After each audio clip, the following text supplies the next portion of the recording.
Well, it wasn't quite the cricket score I predicted, but 7 tries and a bonus point is still a good result for Melrose, though the home side made them work extremely hard for it. In fact, it took Melrose 22 minutes to break the deadlock when Connor Spence intercepted a wayward pass on the halfway line and ran in to score.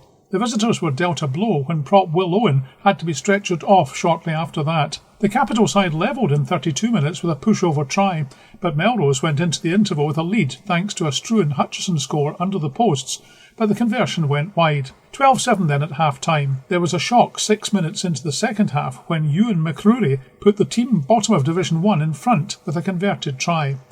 But the understrength men from Melrose fought back with 2 scores from Ewan Lindsay and Harry Makovsky within 4 minutes to gain the bonus point. Stewart'S-Melville didn't look like a team already relegated when their inside centre George Lee reduced the deficit with 20 minutes left.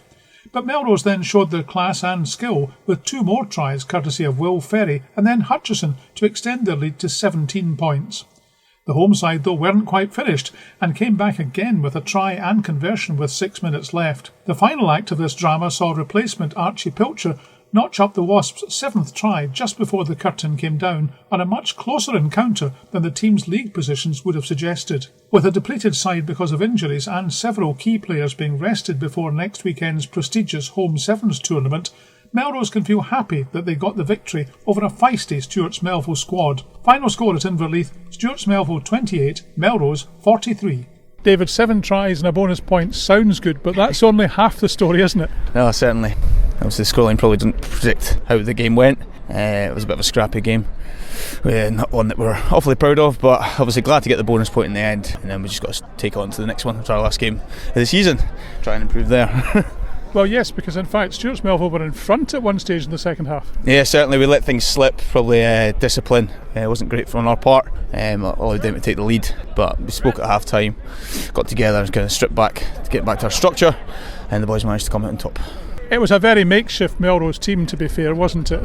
Yeah, I mean, they suffered a few injuries at the minute, a few younger lads stepping up from the storm, deservedly so. Thought lads like young Dylan came in and got his first debut, just stepping up from the Wasps, and young guys like Elliot Compton and Robbie Robinson in the front row putting on a shift, but no credit to the younger lads that stepped in. They haven't had much first team rugby. It was just kind of more the old guard that let us down today. Now, of course, next Saturday is the Melrose Sevens. The home side haven't won the trophy since 2011, 12 years ago. How do you fancy your chances this year? Well, look, it's a massive week for Melrose, not just as a club but as a town. We really look forward to it. It's always an exciting week rolling in. There'll be a big number of lads down to training throughout the week, and we've just got to build, starting on Monday night, we've just got to build into it and see how we get on. We'll look forward to seeing you next Saturday, and you might even pick up the trophy, the Centenary Cup. Well, fingers crossed. Thanks very much.